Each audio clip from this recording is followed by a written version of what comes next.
Once again, the childhood friend coldly rejected the school beauty's confession. Just as he was about to take my hand and leave, a man in a tailored suit suddenly rushed over and landed 2 fierce punches right on the childhood friend's face, grabbing him by the collar with bloodshot eyes.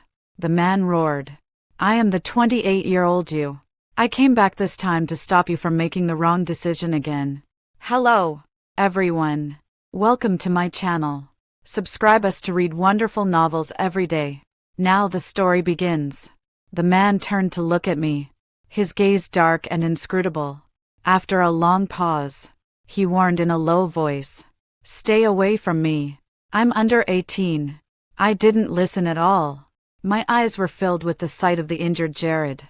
While anxiously checking his injuries, I trembled as I prepared to call the police. Jared.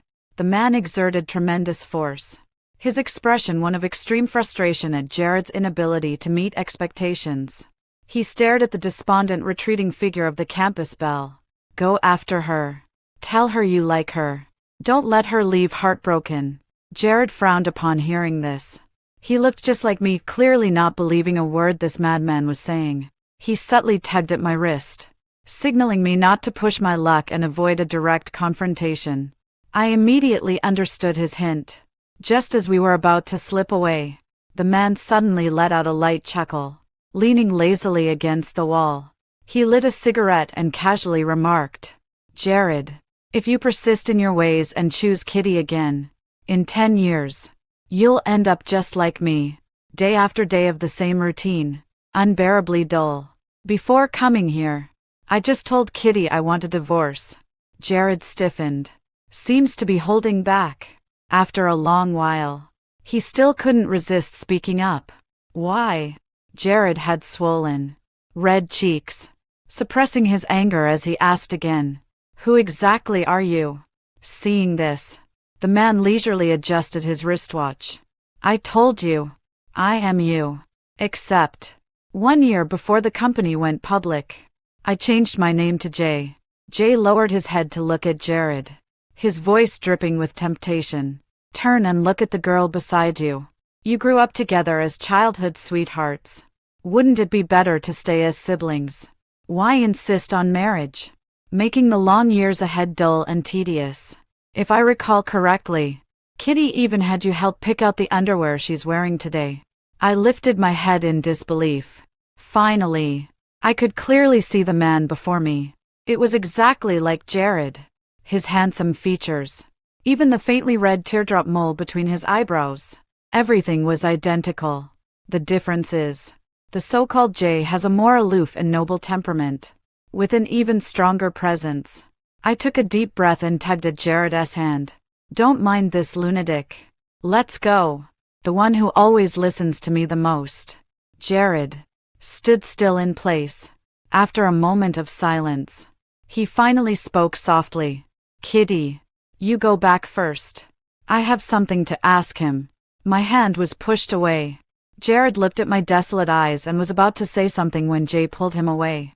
Watching their tall, straight figures under the streetlight, an inexplicable unease washed over me.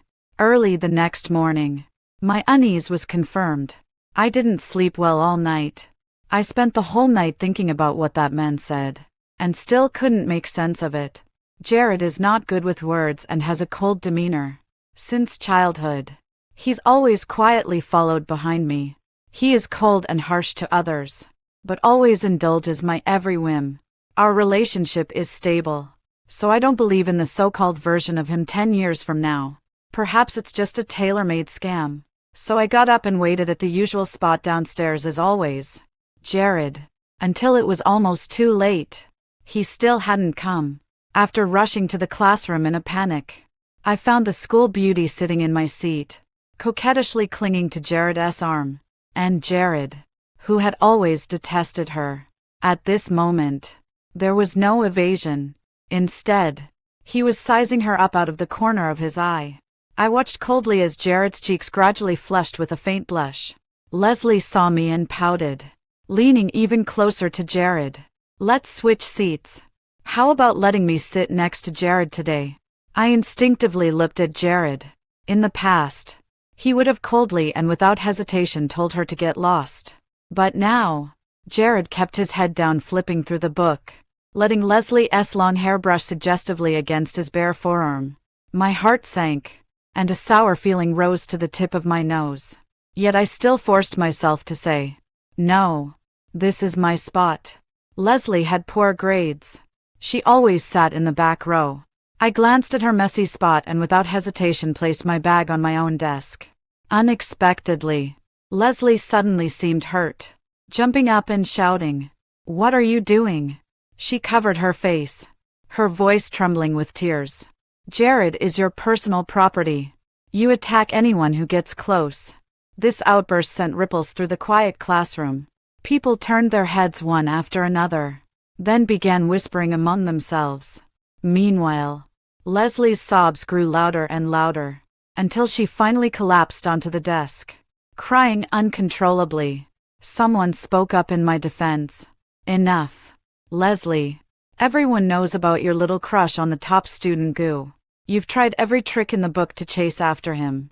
Too bad. Your trick was seen through at a glance. Leslie out. You had a perfectly good childhood, sweetheart.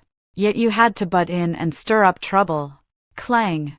Jared abruptly stood up, causing the two closely placed tables to shake. My backpack fell to the ground. Jared's handmade pendant shattered into pieces with a clatter. His face darkened, his voice cold. "Apologize." The atmosphere was tense. No one moved. A girl who loved shipping me with Jared the most spoke up softly. "Leslie, they're asking you to apologize. You're so beautiful. Yet you insist on..." "Kitty," Jared interrupted coldly, repeating once more, "Apologize." I met his icy gaze in return. I couldn't hold back. Large teardrops instantly fell. Jared, I was 10 when he and his mother moved here. The delicate yet withdrawn little boy was shunned by everyone, growing increasingly aloof. Only I was drawn to his handsome face. I tirelessly visited every day to play with Jared. Once when he was being bullied, I don't know where I found the courage. I fought with all my might to stop that little bully, injuring his face with a broken bottle. From then on, a scar remained on my back. It was also from that time Jared gradually opened his heart to me. His cold exterior showed tenderness and care only toward me. This was the first time he had been so harsh with me. I stood frozen in place, my voice trembling. "Jared, you. What did you say?" Jared saw my tears. He frowned, then awkwardly averted his gaze. He let out a sigh. With an expressionless face, he began packing his school bag. After the desk was cleared, Jared tapped Leslie's elbow. "Let's go." Without waiting for Leslie to react, he slung his backpack over one shoulder on his own. He sat down next to Leslie's seat. A few seconds later, Leslie snapped out of her daze. She responded excitedly and trotted back to her seat. Before leaving, she raised her eyebrows and openly taunted. "Sorry about that. My dear childhood friend. Jared seems to prefer sitting with me more today." The voice wasn't particularly soft. Jared could hear it too, yet his expression remained unchanged, just staring at Leslie's long hair swaying in the breeze, lost in thought. After sitting down, I gazed at the empty desk beside me. Something inside my chest seemed to shatter. Friends came to comfort me. "Kitty, it's okay. You've had so many years together." Maybe Jared just felt sorry for her. So, following the gaze, Leslie was unceremoniously slipping her hairband onto Jared's wrist. After Jared stood frozen for a few seconds, the corners of the mouth lifted slightly. "So, Jared still likes you the most, right?" I gave my friend a bitter smile. "I'm fine." All day long, my mind was elsewhere. My peripheral vision kept catching Leslie clinging to Jared. Until school was over, I decided to have a serious talk with Jared, but I was sitting in the hallway, not yet showing myself.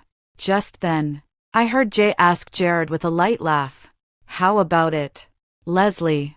Isn't she much more interesting than Kitty?" I hid around the corner. I didn't even dare to breathe loudly. After a long half-minute, Jared let out a soft, and said quietly, "It's very fresh. Very interesting. Totally different from Kitty. I think at this moment, heartbreak should have a sound. Jay is mature and steady." Hearing this, he also smiled with ease. Kitty remains just as dull and rigid after marriage. What to wear each day, what to eat, what to do on weekends, and what gifts she wants for anniversaries. I don't even need to think to know her thoughts. That's all I have to say. Jay suddenly felt a bit agitated. He lit a cigarette. Similarly, if I have any little thoughts, she can detect them instantly. But why doesn't she think about it? After all these years together, we're like brothers. Even intimacy feels like touching your left hand with your right. There's no passion or novelty left. It's suffocating. Absolutely suffocating. Looking at Jay on the verge of collapse, Jared felt uneasy. He opened his mouth but ultimately patted his shoulder with deep sympathy. "You're probably right. I tried accepting Leslie, and that feeling was truly wonderful. Even just smelling her rose-scented shampoo." Jared lowered his eyes, somewhat dejected. "Kitty has always had the scent of gardenias. Exactly the same as what I use." The book in my hand was already crumpled beyond recognition from my grip. Even my legs felt somewhat weak. "I don't understand." Just as I was about to rush forward and confront him, Jay spoke up again. "You know what? Right after graduation, I married Kitty as planned. And Leslie, heartbroken, was deceived by an older man and married abroad. For 10 years, I didn't even get to see her." Jared suddenly raised his head. His eyes rimmed with red. How? How could this be?" I stared at him in shock. I can't remember the last time Jared lost his composure. It seems like last year, when a senior confessed their feelings to me, and Jared stood awkwardly in front of my house for an entire afternoon. It wasn't until my mom came home from work that she was surprised to bring him inside. At that time, Jared, his slightly red peach blossom eyes were obscured by the stray hair on his forehead as he asked me in a hoarse voice, Did you agree to him?" At that moment, my heart ached unbearably. But now, Jared's lapse of composure was no longer because of me. I turned around. Footsteps lightly ascended the stairs. "I think, from now on, and Jared, we're no longer on the same path." I started avoiding Jared, avoiding every possible encounter with him, occasionally catching sight of Leslie sticking close to him. I'd pretend not to see and quickly walk away, even though it still hurt inside. There was only 1 month left until the college entrance exams. Apart from sleeping and eating, I spent almost all my time studying. Sometimes when my mind wanders and I think of Jared, I pinch myself hard to focus on studying. This afternoon, as I sat on the grassy lawn by the school lake, deeply engrossed in solving math problems, a dark figure suddenly blocked. The boy, dressed in a neat white top, called out to me nervously, "Kitty, hello. I'm Kelsey from the class next door." I smiled politely. I stood up to look at him. It was then that I noticed. Kelsey had a group of people standing a few meters behind him. They jostled and whistled, jeering. "Say it, Kelsey." Kelsey blushed and mustered her courage. I like you." I feel a bit awkward. Quickly searching my mind for memories related to Kelsey. Haven't thought of anything yet. Suddenly got startled by Jared, who rushed out from the equipment room. With a dark expression, he stood between me and Kelsey, throwing a punch without hesitation. "You think you're worthy." Behind us, Leslie's pretty little dress was slightly disheveled. Her lipstick was also badly smudged. Looking again at Jared, the lust in his eyes hadn't completely faded yet. I suddenly felt a wave of nausea. "Jared, what gives you the right to control me?" I rushed forward, forcefully pulling Jared away, repeating with disgust, "What gives you the right to control me?" Seeing Kelsey's bruised face, an inexplicable rage burned in my chest. It was supposed to be a perfectly good afternoon. I could have solved a few more problems. Perhaps my gaze at Jared was too icy. He suddenly collapsed like a wounded beast. Instantly defeated, Jared looked at me in disbelief. His voice hoarse. Kitty. You. What did you say? I caught the scent of roses emanating from him and took a step back. Who I choose to be friends with, or who I choose to date, seems. It has nothing to do with you. I watched coldly. Jared. Long time no see. Our relationship has gone from being inseparable to now being at odds with each other. Just as I figured out, Jared was in the equipment room earlier, about to do something with Leslie. The last shred of hope I had for him vanished. So I pulled Kelsey close and, blushing, said, "Sorry." I sighed. "This started because of me. Let me take you to the infirmary." Kelsey looked at me with surprise, stammering for a long time without saying a word. "Kitty." Jared, seeing this, said urgently, "You can be angry with me, but don't belittle yourself." The word, belittle, slipped out. My body trembled. Without looking back at him, I just cursed. Get lost. I thought the matter would end there, but the usually silent Leslie suddenly flared up. "Kitty."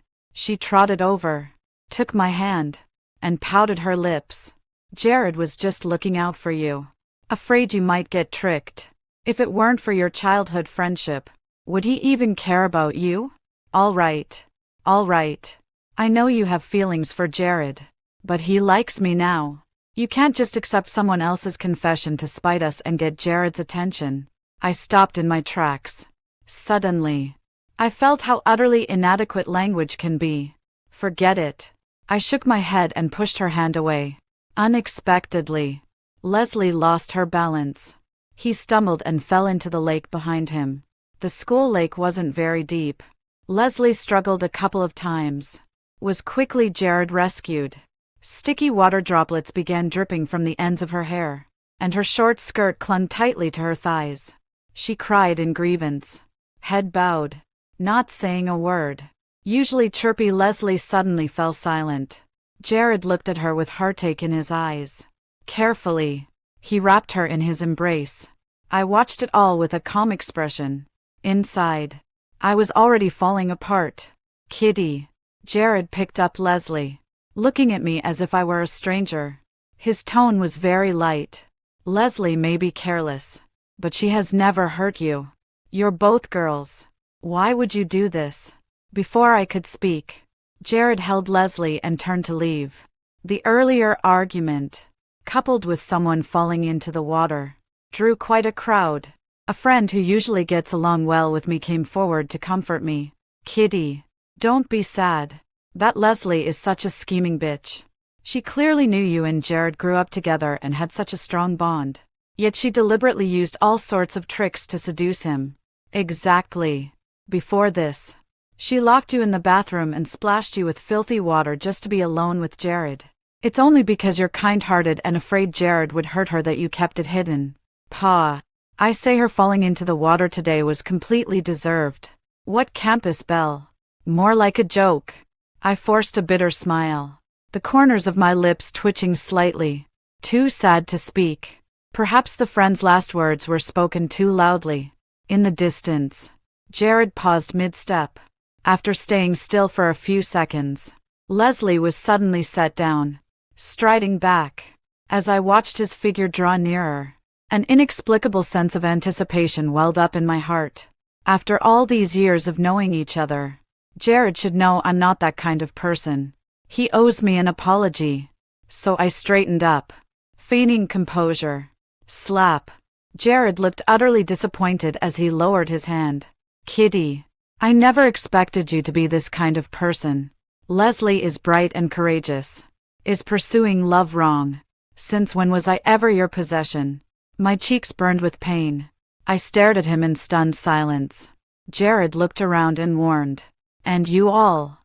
Leslie has never harmed any of you. Is it honorable for a clique to bully one person?"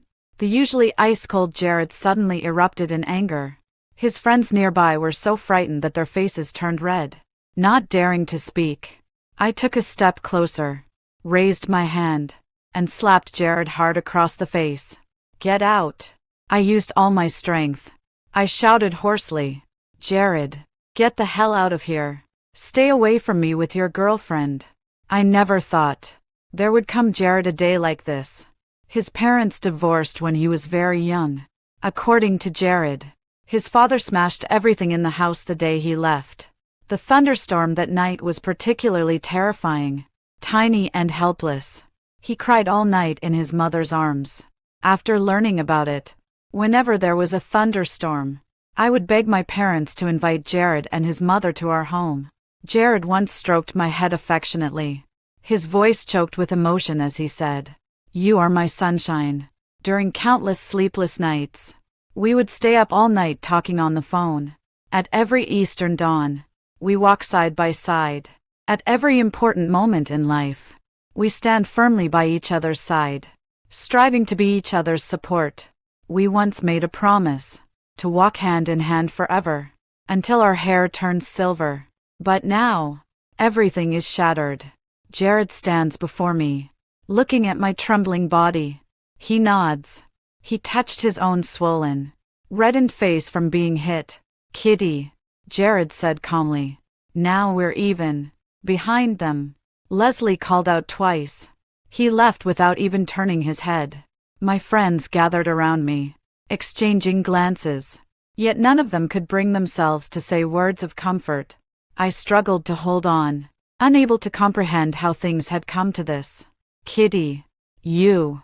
Kelsey finally approached at this moment, bending down with concern in her eyes to ask me, "Let's go to the infirmary and have a look." I looked at him coldly for 2 seconds. "You get lost too." The entire afternoon, I was absent-minded, in a daze. I skipped evening self-study and went home early. On my leisurely way home, I spotted a familiar figure. The man stood under the dim yellow streetlight, his shadow stretching long. "Kitty." Jay extinguished the crimson glow at his fingertips and called out to me with a light laugh. "Good girl. Why did you skip evening self-study?" I looked at the 28-year-old Jared.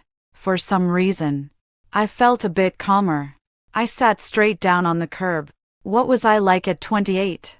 Jay was taken aback. He smiled lazily. "I thought you were here to demand an explanation," he said again. 28-year-old Kitty. About the same as you are now." Jay stared at my face. Then after a few seconds, awkwardly turned away. "You've always been kind, emotionally stable, and well-liked by others. Even my boss speaks highly of you." I was taken aback. Then, have I become uglier? Seeing Jay's face, I couldn't help but recall what happened today. My nose tingled with sourness. My voice choked with tears. Jay looked flustered, reaching out to wipe my tears but then pulling his hand back. He took out a cigarette from his pocket and lit it. "No," he said. "At 28, you may not be as youthful and vibrant as you are now, but you've gained a more intellectual and elegant charm. She seems even more beautiful now." I looked at him through the white smoke rings and asked in confusion, "Were you very heartbroken when I proposed divorce at 28? "Yes." Jay squatted down and simply sat on the curb like me. "She cried until she was almost broken.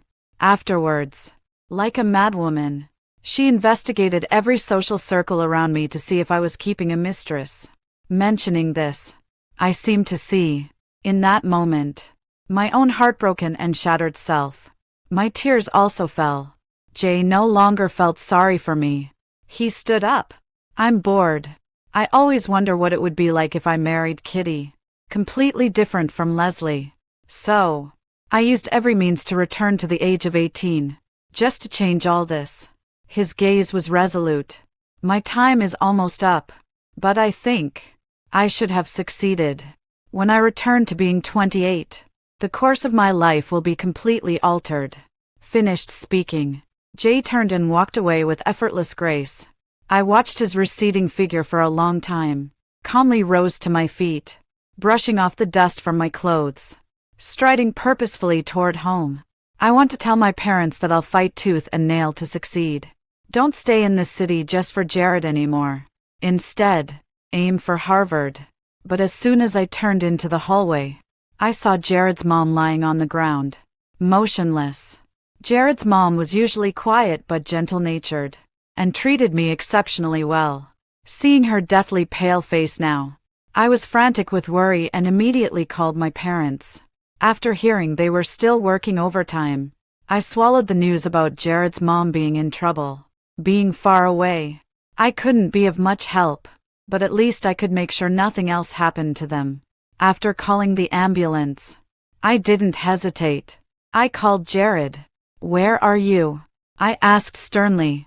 Jared's mom. Little kitty. Didn't we just say everything that needed to be said?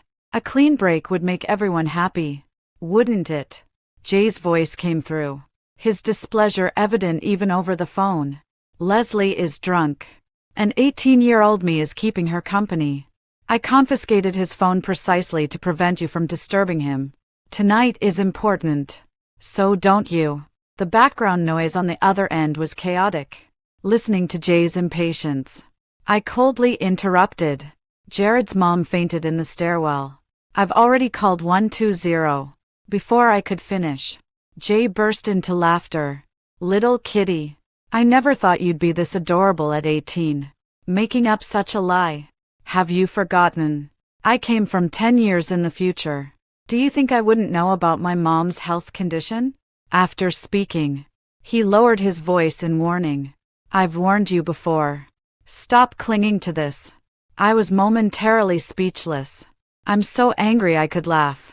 The other end seemed to have thrown the phone aside and didn't move it again. Meanwhile, I was busy coordinating with the ambulance downstairs and casually tossed my phone into my bag. I couldn't understand the doctor's medical jargon, nor did I have much money. I went to find Aunt Zhang from the neighborhood committee on the first floor again. As the doctor began the resuscitation, Aunt Zhang also explained Jared's mom's previous health condition. Only then did I breathe a sigh of relief. I went back home alone.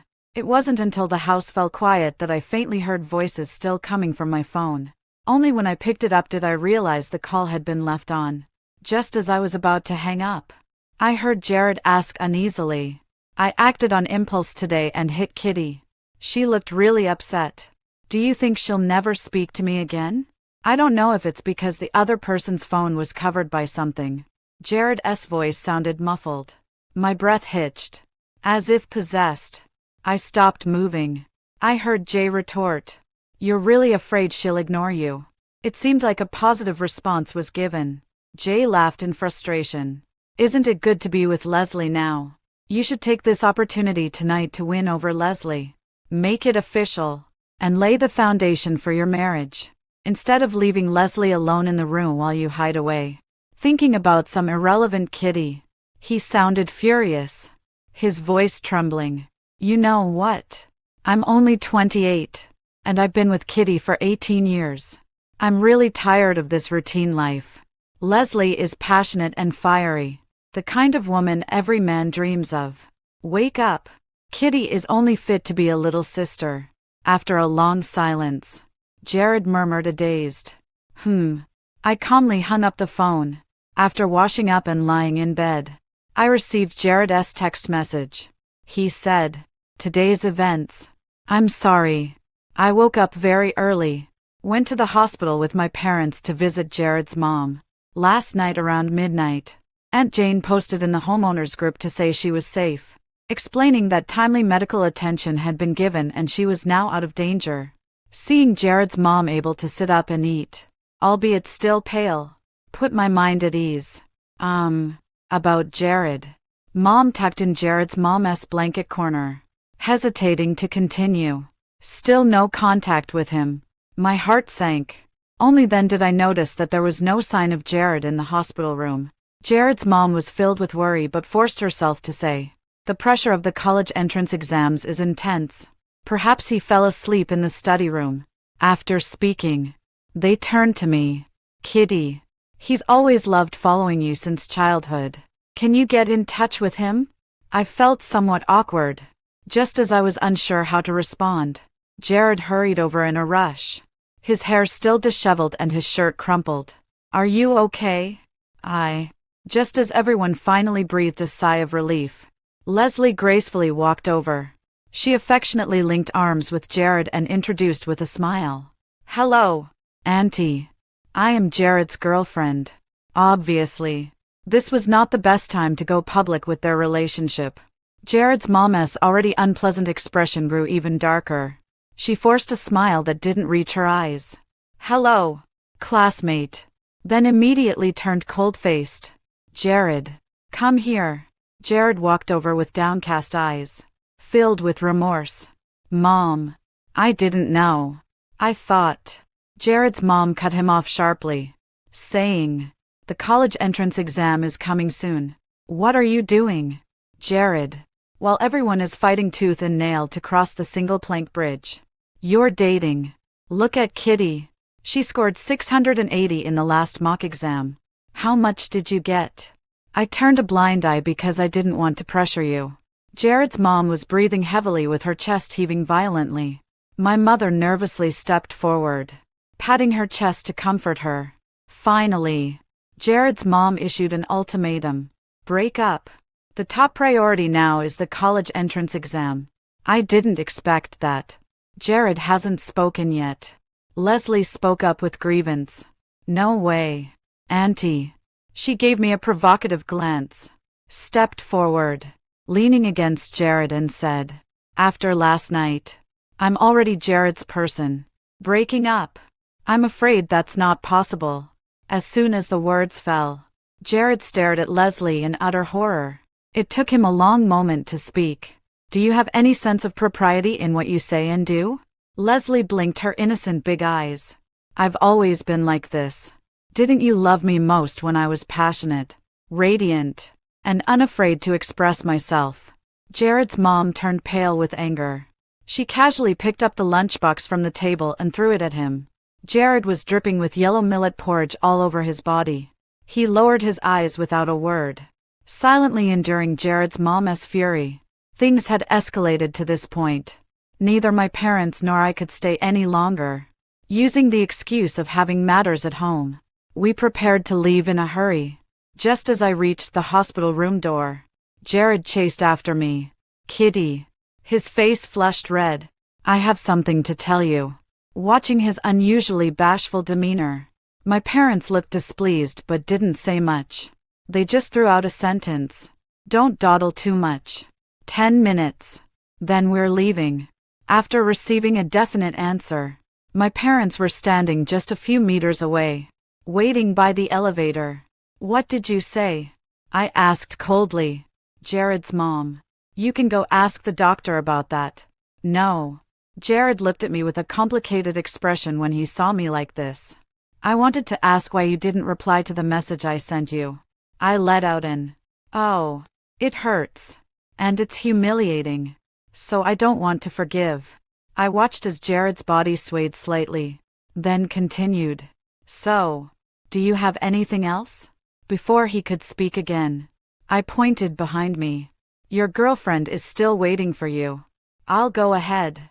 My mind was completely focused on hurrying back to school for makeup classes. As I walked away quickly, I heard Jared mutter softly behind me, "Kitty, I regret it." Throughout the journey, my parents were both preoccupied with their thoughts, hesitating to speak. When they exchanged worried glances for the 8th time, I rubbed my temples and spoke first. "I'm fine. I'm okay." Also, in the last mock exam, I scored 690, not 680. Dad pretended to clear his throat nonchalantly. "Your mom and I weren't going to ask about that." I shrugged my shoulders. "All right. Then I'll say one more thing. Less than a month left. I'm going to push myself to aim for Tsinghua and Peking University. So, until the college entrance exams are over, please don't bring up any irrelevant people or matters to me. Okay, dear parents." With that said, the atmosphere in the car finally relaxed. My parents let out a sigh of relief. As for me, my heart was more resolute than ever before. From then on, I'm either in the classroom or buried in the library. After that hospital incident, my parents are always worried something might happen to me. They even took their annual leave to focus on accompanying me through my exam preparation. Every day, They prepare nutritious meals for me with different recipes. My days are tense and monotonous. But whenever I think of Jay's condescending expression, it pushes me to work even harder. I need to become a better person to gain more control over my own future. Jared and Leslie soon became the school's new couple. I gradually faded from people's memories, going barefaced every day, wearing loose school uniforms, burying myself in a sea of exam questions, day after day, until the college entrance exams ended, and I walked out of the examination hall. Only then did I finally let go of the tension. I locked myself at home and slept for a full day and night. It wasn't until the graduation dinner that I finally regained my energy. I got up, hired a professional makeup artist, and bought a beautiful dress at the mall. After carefully dressing up, I looked at myself in the mirror and silently said, "Kitty, you're truly amazing. Tonight, everyone is in high spirits and dressed to the nines." When I arrived, a friend in the private room exclaimed in admiration, "So beautiful. Kitty, you're the type who stays silent but then amazes everyone. Simply goddess level." After that unpleasant experience by the lake, my friend leaned close to my ear and whispered softly, "You're way prettier than that so-called campus belle." Blushing, I was about to take my seat when Jared is here. For some unknown reason, seeing him again felt like an illusion of another lifetime. When he saw me, there was undisguised admiration in his eyes. "Kitty," I calmly and distantly returned his gaze, nodding politely in acknowledgement. Then I shifted my focus, discussing graduation trip plans with my friends. At this moment, Jared in my eyes. He was no different from any ordinary classmate next door. Yet he seemed unaware of this. His gaze was despondent, filled with wounded emotions. Jared approached persistently, smiling bitterly. "Kitty, shall we go together when school starts?" He seemed to be making small talk. "My mom keeps mentioning you, saying it's been a long time since you visited. She even said she'd make your favorite dish." "I'm not attending university here," I softly interrupted, watching Jared's smile freeze on his face.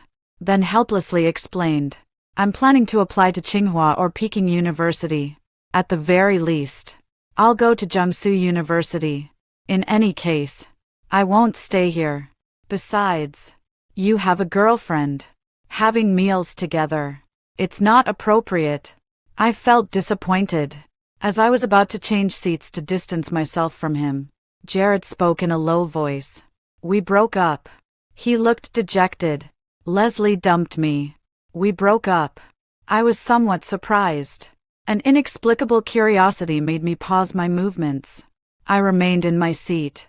Actually, not long after we got together, the novelty gradually faded away, Jared said with a bitter smile, opening a bottle of beer.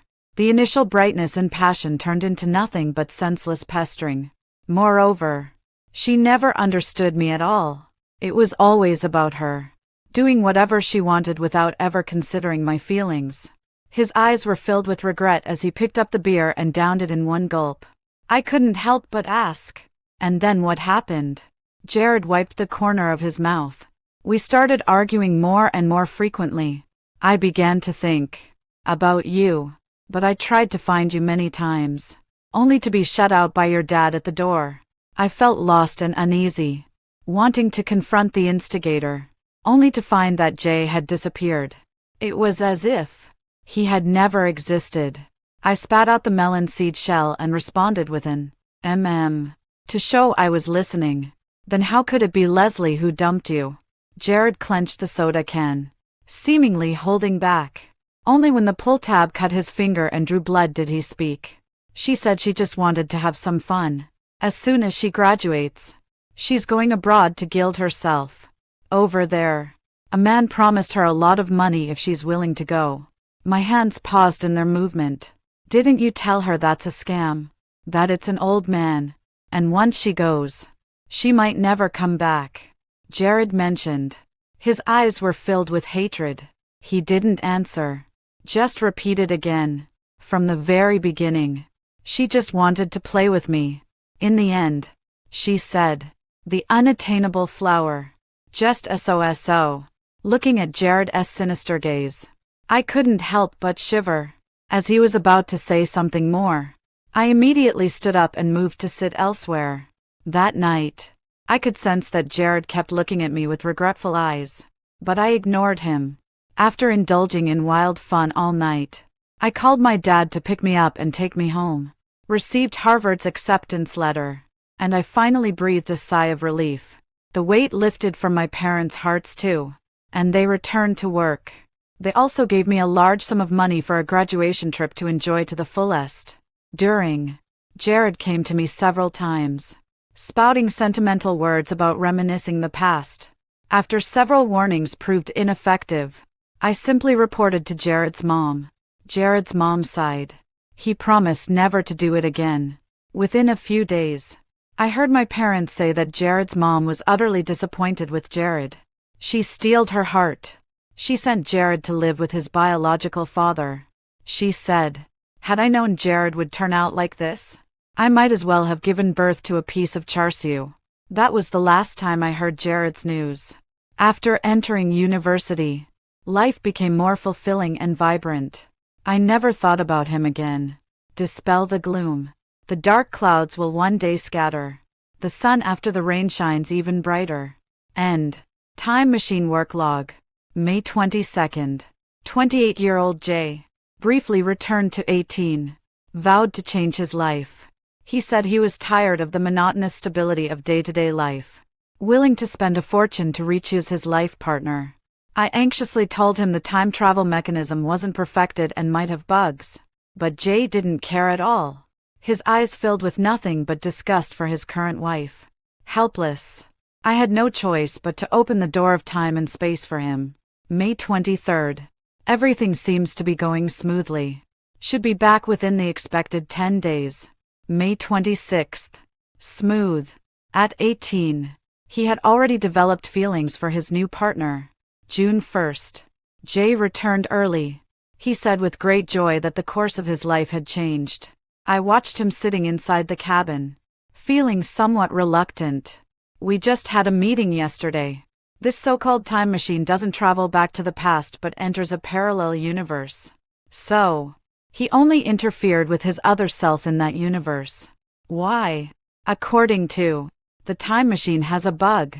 Jay and his parallel universe counterpart experience synesthesia." June 20th. To comfort Jay, we had to keep Jay inside the pod. His wife came looking for him several times. We managed to put her off each time.